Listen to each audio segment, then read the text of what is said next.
কোনো সোনা পাপ্পু কোনো বাপি হালদারের কেয়ার করি না। রিপাবলিক বাংলায় সত্যিটা তুলে ধরি। আজকে সোনা পাপ্পু বাপি হালদার এদেরকে সাইড করে, এই চুনোপুটিদের সাইড করে প্রশ্ন করছি সরাসরি পুলিশ মন্ত্রীকে, প্রশ্ন করছি সরাসরি তৃণমূল নেত্রীকে, যিনি এখন রয়েছেন দিল্লিতে, কিন্তু এই কলকাতায় রাস্তায় তার এই উচ্চিরিঙ্গেরা ঘুরে বেড়াবে। এই সোনা পাপ্পু বাপি হালদাররা বোমা মারবে, সাংবাদিকদের ওপর আক্রমণ হবে, আর চুপটি করে বসে থাকবো আমরা? প্রশ্ন করব না, প্রশ্ন করব আজকে। এসআইআর নিয়ে মিথ্যাচার করছেন যখন মমতা, তখন তারই দলের অভিযোগ উঠে আসছে। কারণ দেবাশিস কুমার, এমনকি জাভেদ খান, এদের সঙ্গে দেখা গিয়েছে সোনা পাপ্পুকে, ছবি রয়েছে। সোনা পাপ্পু, এই সোনা পাপ্পুর গ্যাং বাপি হালদার, এই বাপি হালদারের গ্যাংয়ের গ্যাং ওয়ারে পড়ে কলকাতাবাসীর প্রাণ যাবে, কেউ রক্তাক্ত হবে, কারুর শরীরে আঘাত পড়বে।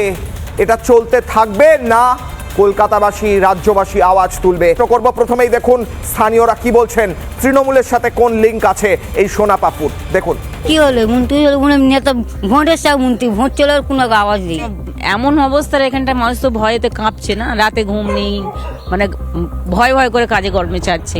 বাচ্চারা ছিল না বলে রেহাই পেয়েছে বাচ্চাগুলো, না হলে কি ঘটনা ঘটতো সেটা উপরওয়ালা জানে। কাউন্সিলর তিনি সব জানেন?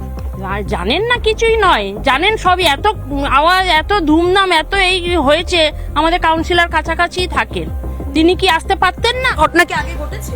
অবশ্যই ঘটেছে 6 মাস আগে, কবে? এই ধরনের ঘটনা কবে? 6-7 মাস আগে 6-7 মাস আগে। তখন কারা ঘটিয়েছিল? সেই সোনা পাপ্পু? শোনা কথা।